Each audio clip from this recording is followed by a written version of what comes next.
So it is the end of night five in the Big Apple. Um, Not much has changed from my midday report. I did go to see Stomp, and from there I went ahead and came home, or back to the hotel. Um, just used it as a chance to, um, that's a little better lighting. Just used it as a chance to kind of give my legs a rest and my feet a rest. Um, but I didn't shy away from trying another New York tradition, and that is being able to order something other than just pizza for delivery.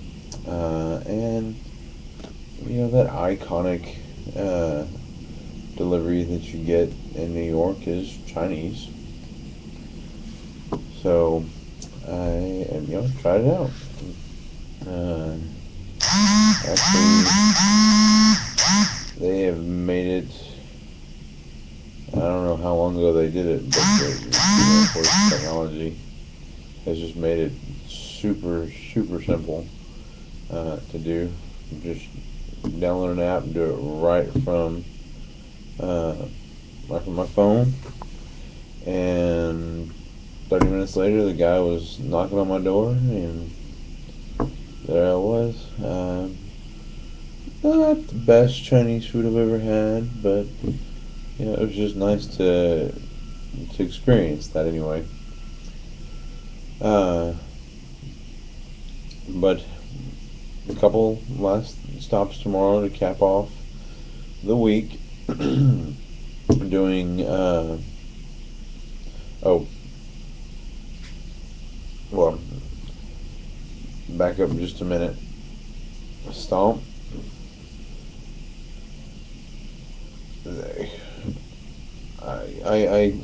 I can safely say top two things: Blue Man Group and Stomp, and it's one of those where I have waited so long to see both of those, and I was not disappointed at all. I was just blown away by both performances. And the thing that I think makes them unique, being in New York, for their home turf. Now I know Stomp is from England and they have the show there, but they have the essentially a permanent spot here in New York. Uh, but the thing that makes them so uh, so unique and such a great way to experience it here versus the traveling show or the show in Las Vegas, um, is that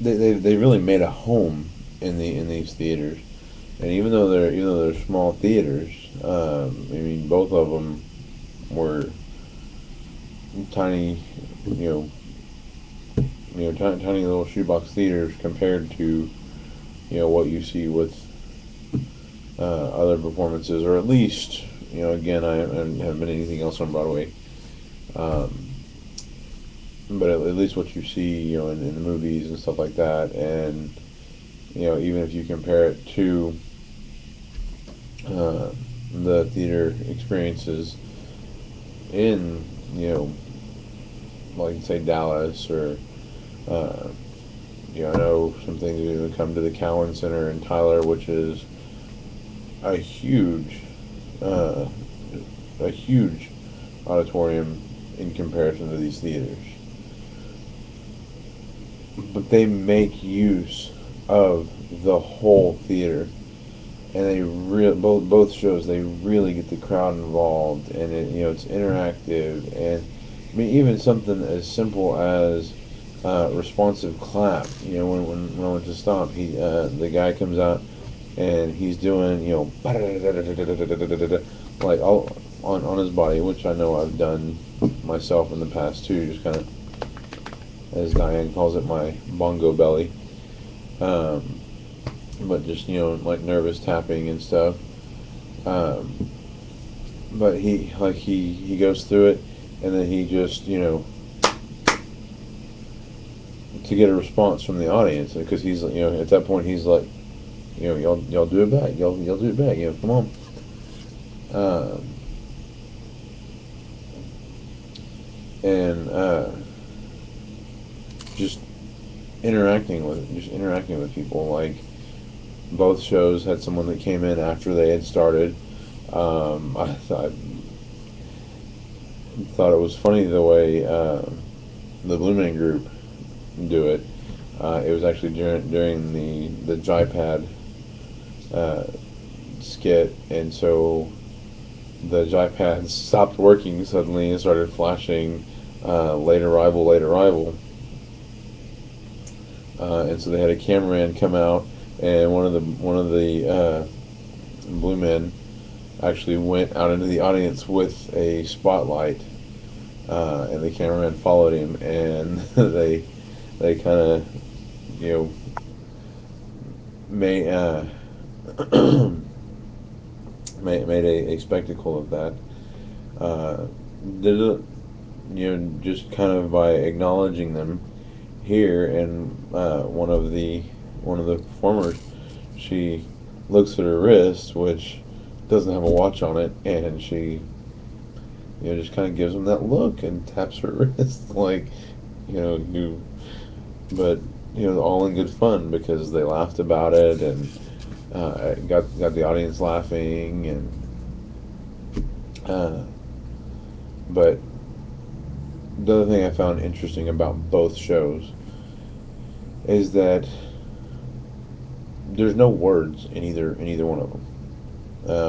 The Blue Men, while not not supposed to be an alien race or anything, what they are, if you read up on their history and their creation and all that, it's just the embodiment of that human curiosity and the interest, because and then the self-expression, and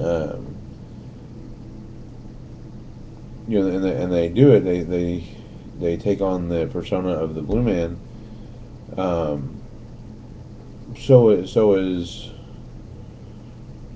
not to say, okay, this is Joe, or this is Frank, or whatever the actor's name is, um, and so that's why they don't give it a voice, because the three original creators, of course, they still oversee everything, but they've since handed over the reins to other performers, and again, they don't want it to be, oh well, I saw Chris do it, and he did it, you know the way he said this, or the way they want it to be a unique experience every time you see it, and get that sense of wonder and excitement and all that. Uh, and the same thing with Stomp. They played around a lot with, again, just the expressiveness of it. They had one of the performers.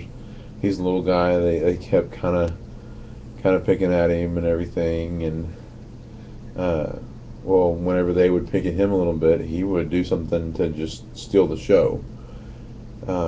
And it's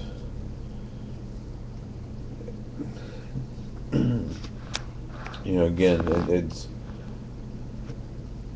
so much communicated through expression, because the way he would steal the show was by doing something a little goofy, like they all had a little spotlight performance moment, and whereas everybody else was doing the tap, and or they'd have the sticks or whatever, his was, he came out and did Gangnam Style, and it was just, it was so goofy, and everybody in the audience, it didn't matter where they were from, they understood that, and just, it was the theater broke out in laughter, and it just, brings you into the show. Um, so I think the two of those are my top pick, um, for my experiences, and so glad to have a service like TKTS out there that makes it makes something like that possible, because you know on the normal budget and everything, there was no way I was going to be able to do two shows. You know, one was included in the package, with the trip, and then with this, because it was half price. I mean, it was, you like I said, it's just wow. And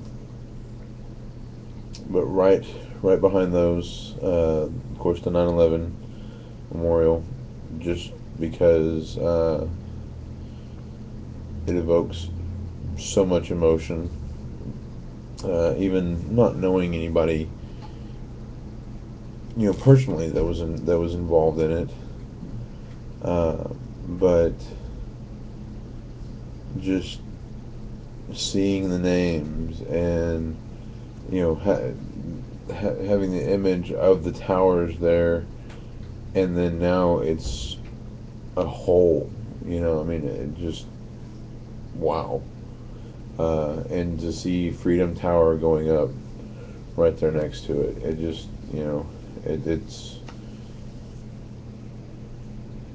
it was that was definitely an overwhelming experience, a very emotional experience.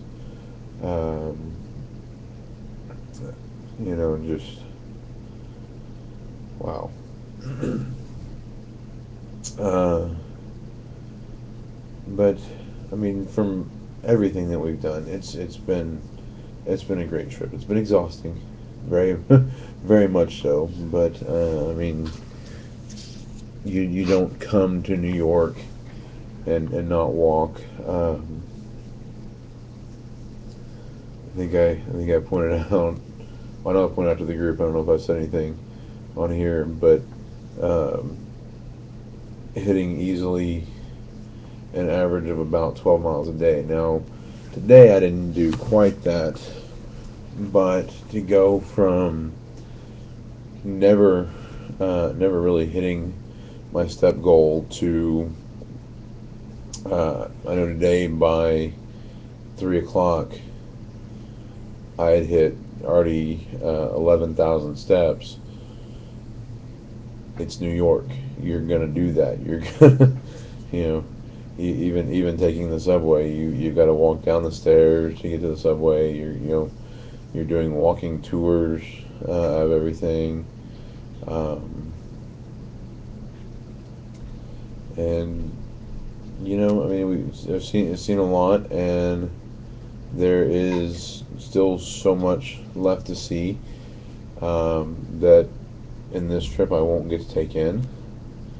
But you know, in the future, I'm bringing the family, and we'll go and do more, and try to make several trips out of it. Uh, and I honestly think I could be here easily a month and still not get all of the basic, touristy must see things out of the way. That being said, tomorrow we're going to go down early and do Good Morning America. And then our last stop before we head to the airport is Top of the Rock. Uh, and then we leave for Newark Airport at noon for a 3 o'clock flight, and supposed to be landing in Austin sometime around 8.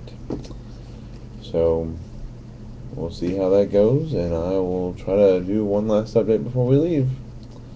See you then.